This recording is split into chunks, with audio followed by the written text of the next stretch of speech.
Bienvenue à tous dans cette nouvelle vidéo YouTube. Aujourd'hui, dans cette vidéo, on va voir 5 erreurs que vous faites souvent et on va voir du coup pourquoi vous faites ces erreurs, comment les corriger pour que vous arrêtiez de les faire. Donc, si toi aussi tu as envie de savoir c'est quoi ces 5 erreurs, est-ce que toi-même tu fais ces 5 erreurs et comment faire pour les corriger, eh bien tu es au bon endroit. Donc assis-toi correctement, prends bien un cahier et un stylo pour tout noter et c'est parti!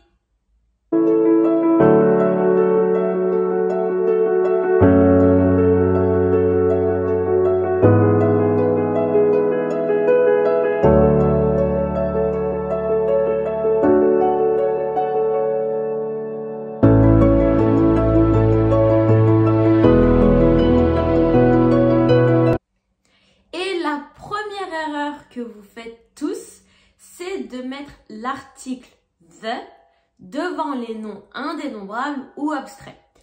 Il faut savoir une chose, c'est que en français, quand on parle, on utilise tout le temps des articles, sinon la phrase est incorrecte. Cependant, en anglais, on n'utilise pas toujours des articles, c'est-à-dire qu'on peut faire des phrases où on ne va pas mettre d'article. Et souvent, du coup, eh bien, vous voulez mettre un article partout, car en français, on met des articles partout.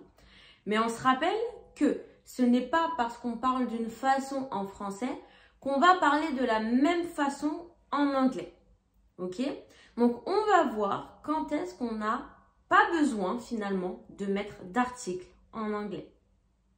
On n'a pas besoin, donc, de mettre d'article devant les mots comme information, love, advice, happiness. Donc, devant les noms indénombrables ou abstraits.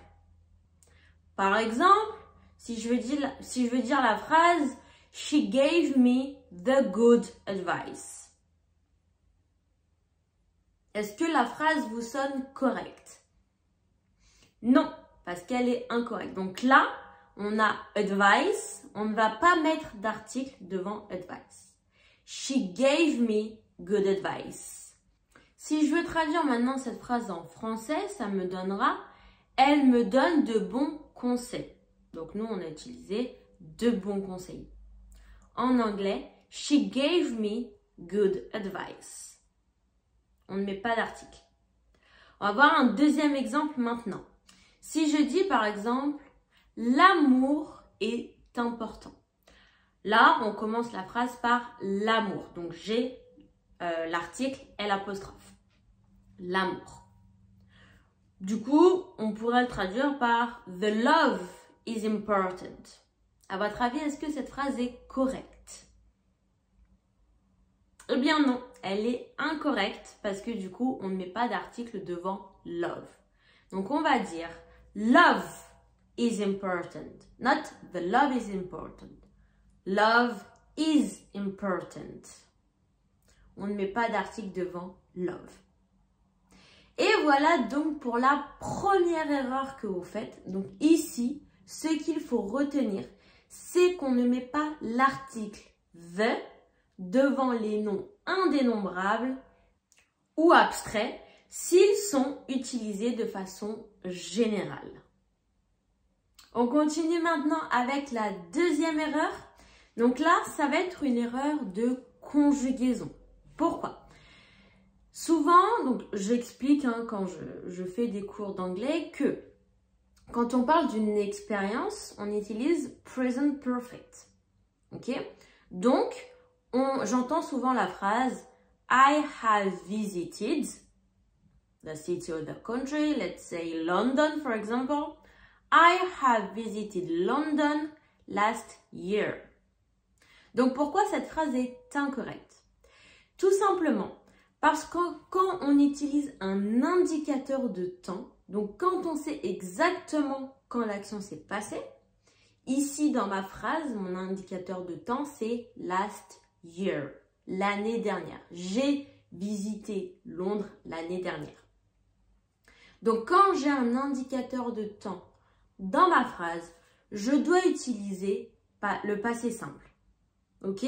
Donc, quand je parle d'une expérience, j'utilise present perfect, sorry. Et quand j'ai un indicateur de temps, eh bien, je vais utiliser past simple. Ok? Donc, dans ces cas-là, si je veux utiliser mon indicateur de temps l'année dernière, je devrais dire I visited London last year. Si maintenant, je ne veux pas mettre d'indicateur de temps, dans ces cas-là, je peux utiliser present perfect. I have visited London. Ok? Donc, rappelez-vous bien de ça. Present perfect, je l'utilise quand je parle d'une expérience. Donc, avoir visité un pays ou une ville, c'est une expérience. Mais si je veux indiquer quand est-ce que je l'ai fait, si je veux être précise, dans ces cas-là, je vais devoir utiliser le passé simple. I have visited London. I visited London last year. Vous voyez la différence? Super. Si jamais pour toi c'est du charabia ce que je suis en train d'expliquer, present perfect, past simple, t'en as jamais entendu parler, c'est qu'il faut que tu travailles tes conjugaisons parce que ce sont des conjugaisons ultra utilisées en anglais. Donc si toi aussi tu veux en savoir plus sur ces conjugaisons-là et sur toutes les autres conjugaisons, parce que pour rappel, il existe 4 conjugaisons au présent, 4 conjugaisons au passé et 4 conjugaisons au futur. Et oui, en anglais, il y a plein de conjugaisons. Donc, si toi aussi, tu as envie de comprendre et de savoir utiliser correctement toutes ces conjugaisons, comment tout simplement conjugaison ou envoie-moi un mail pour me dire voilà, que tu as envie d'apprendre les conjugaisons pour enfin faire des phrases correctes en anglais. Donc voilà, commande conjugaison, envoie-moi un mail avec marqué juste conjugaison et je t'expliquerai comment du coup on va pouvoir travailler ensemble pour que je t'explique toutes les conjugaisons qui existent en anglais et pour que tu puisses créer des phrases correctes en anglais. Et voilà, donc ça c'était la deuxième erreur que vous faites souvent. On passe maintenant à la troisième erreur. La troisième erreur, c'est d'utiliser le mot actually quand vous voulez dire actuellement. Donc, pourquoi c'est pas bon ici? C'est vrai que actually, actuellement, ça se ressemble et on a envie que ça aille ensemble, vu que ça se ressemble. Surtout qu'en anglais, il y a beaucoup de mots transparents ou de mots qui ressemblent au français. Donc là, ça ressemble, on a envie que ça aille ensemble. Mais actually, c'est ce qu'on appelle un faux ami. C'est-à-dire que ça ressemble au mot actuellement, mais ça ne veut pas dire du tout actuellement. Donc, qu'est-ce que ça veut dire finalement? Donc, actually, on va le traduire par en fait, en réalité, à vrai dire, etc. Par exemple, actually, I don't really like coffee, I prefer tea. À vrai dire, en réalité, j'aime pas trop le café, je préfère le thé. Maintenant, la question à se poser, c'est par quoi je vais traduire le mot actuellement en anglais? T'as une idée? Non, pas d'idée? En anglais, je vais le traduire par currently. Currently, I'm living in Paris. Actuellement, je vis à Paris. Très bien. Donc surtout, ne dites jamais actually, I'm living in Paris. Là, ce sera incorrect. On dira currently, I'm living in Paris. Or actually, I don't really like Paris. I'm living in Paris currently, but I don't really like Paris. Ok? Donc, actuellement, currently, à vrai dire, en réalité, en fait, actually. Allez, on continue avec la quatrième erreur que vous faites. Là, cette fois-ci, on va parler de to et de enough. Donc, ces deux mots-là, vous les positionnez mal dans les phrases. Pourquoi? Déjà, on va voir la traduction des deux mots. To, on le traduit par trop. Enough, attention là, la prononciation, le GH fait le son F. Enough. Très bien. Et enough, ça veut dire assez, suffisamment. Ok? Donc maintenant qu'on a la traduction, on va voir comment et où les positionner dans une phrase. Je vais vous donner deux phrases, une où il est bien positionné et une où il est mal positionné. À vous d'essayer de trouver laquelle est correcte et laquelle vous auriez dit naturellement pour voir du coup si c'est correct ou pas. On y va? Première phrase. She is enough tall to be a model. Deuxième phrase. She is tall enough to be a model. À votre avis, ici, quelle phrase est correcte et où est dans quelle phrase enough est bien positionnée? La première, la deuxième, à votre avis? Pour toutes les personnes qui ont répondu la deuxième phrase, vous avez raison, c'est ça. Donc, enough, on le met toujours après l'adjectif. I am tall enough. I'm not really tall, but anyway, tall enough. You are tall enough. You aren't tall enough. I am not tall enough. Ok? Donc, toujours, quand vous avez l'adverbe enough, il faut le mettre après l'adjectif. On va faire maintenant le même exercice, mais cette fois-ci avec to. Are you ready? Let's go. C'est parti pour la première phrase. Si je te dis, it's too hot to go outside. Ok? Maintenant, la deuxième phrase. It's hot to go outside. À votre avis, ici, laquelle est correcte? Et laquelle est incorrecte par la même occasion? La première, la deuxième. Si tu as répondu que la première était correcte, tu as raison. Donc là, to, on va le mettre avant l'adjectif. It's too hot, it's too big, it's too late. Je le mets toujours avant l'adjectif. Donc, enough. Donc là, on a deux adverbes finalement. D'accord? To, enough, ce sont des adverbes. Mais les adverbes, on ne les place pas au même endroit en fonction de l'adverbe. Ok? Il existe plusieurs différents types d'adverbes. Et en fonction du type, de la catégorie de l'adverbe, il va être placé différemment dans les phrases. D'accord? Donc, enough, on va le mettre après l'adjectif. To, on va le mettre avant l'adjectif. Donc là, pareil. Si toi aussi, tu connais les adverbes, mais tu ne sais pas où les placer dans les phrases, c'est qu'il faut que tu révises ça. Donc pareil, commente adverbe si jamais c'est quelque chose qui est encore difficile pour toi à assimiler. Envoie-moi un mail et comme ça, on révisera tout ça ensemble. Et on arrive déjà à la cinquième erreur et la dernière erreur. Donc, quelle est cette erreur? L'erreur, c'est de dire people is au lieu de people are.